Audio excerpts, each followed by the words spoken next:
As we all know, this year's presidential election has been one filled with controversy from the major party candidates. And many of the candidates' comments and positions have alarmed Americans on both sides of the aisle. And they've made their way to the ears of children who may have serious questions for their parents, questions the parents are not ready to answer. With the final presidential debate coming up on Wednesday, we brought in Jim Clark, who is president and CEO of Daniel Kids, and Jim is a licensed social worker, and he's here to talk about what parents can do to deal with all this campaign negativity. Yes. Mm-hmm. And I found myself the other day, a Hillary Clinton ad came on, and it was kind of talking about Trump, and I didn't want my daughter to hear that, so I try to distract her or whatever. But even the ads are so contentious. Right. Well, watching TV with kids is a very important thing to begin with, simply because of the fact that you're able to influence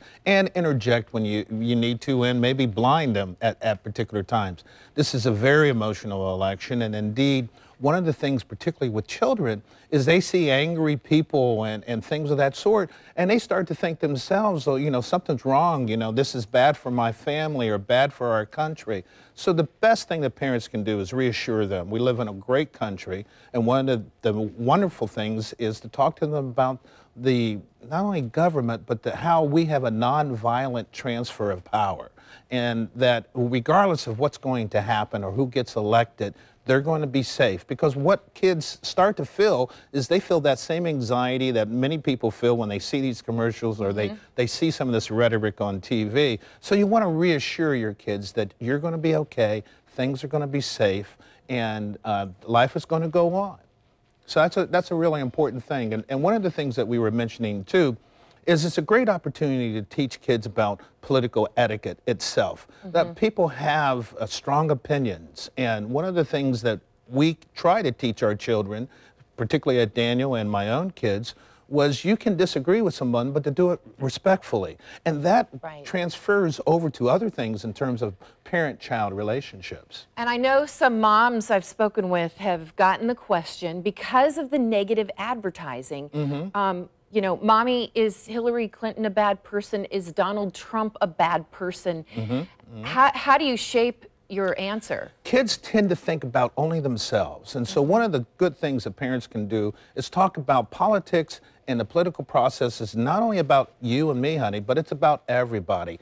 Deal with the issues. What are the big issues? Let's talk about immigration. Let's talk about women's rights. Let's talk about how we treat other people. That's a great opportunity to gauge in some of those value type of things where we want to direct our children to be positive. There's positive about everything, even though it may be a negative environment and a negative elections going on. We can also talk about what the big issues are rather than just the political process. And I know something that a lot of parents are thinking about right now, and I think it depends on the age of the child, but how much should you influence your children based on your own political beliefs? Well, one of the things that we know is that about 70% of the children will have the same political opinions as their parents will. So one of the things that I think it's important to do is to have kids be able to have logical thinking. And you can do that even though you may be careful of your own bias, but let's look at some things. Let's see what the other side says. And one of the things I think is really great, I did this during the storm with some of our Daniel kids, is, well, why do you feel this way? Why do you think, give me some reasoning on terms of that. That allows them to put some logic and some reasonableness behind what their thoughts or their decisions are. And it creates a process that will be long lasting for them. And a lot of people are feeling stress over this. There's just so much vitriol, and some of that from the parents can rub off on the children. They may not be aware that it is affecting their children as well. Absolutely. Again, they see angry people, and that's one of the things that we encourage parents to do is watch your own tone with their child anytime that you have a disagreement.